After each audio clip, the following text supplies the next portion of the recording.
basically a lot of people here, they always have this stereotypical Chinese na bawal mag-Great Wall, you cannot, intermarriage or with other races. But honestly, if you go to China, they are very open-minded.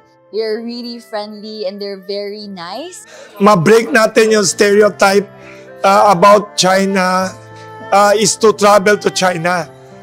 The best way malaman natin, maintindihan natin, neighbor natin, and to overcome yung age-old stereotypes, mostly from mga Western news reports, is to actually travel to China and experience natin yung culture, interaction with people, malalaman natin yung totoong realities of China.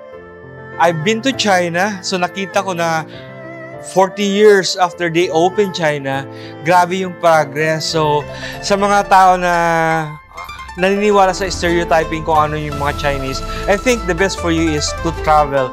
Ang lapit-lapit lang naman ng Xiamen is only 2 hours away. Now, yung relations between China and Philippines, nasa pag-uusap lang talaga yan. Pero sa education-wise, nag-open din ang China ng scholarship para sa mga Filipino.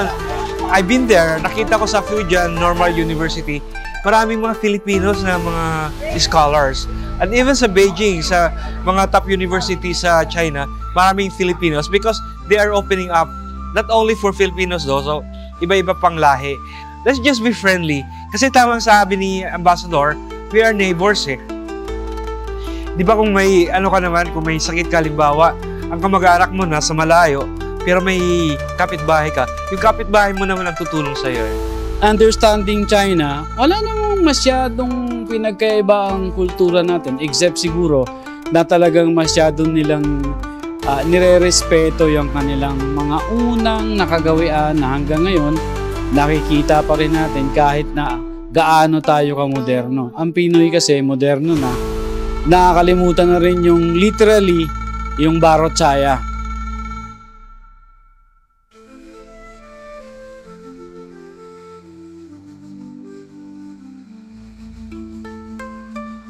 I wonder what in China has not changed. The Great Wall hasn't changed. The Forbidden City, the terracotta warriors of the Qin dynasty in Xi'an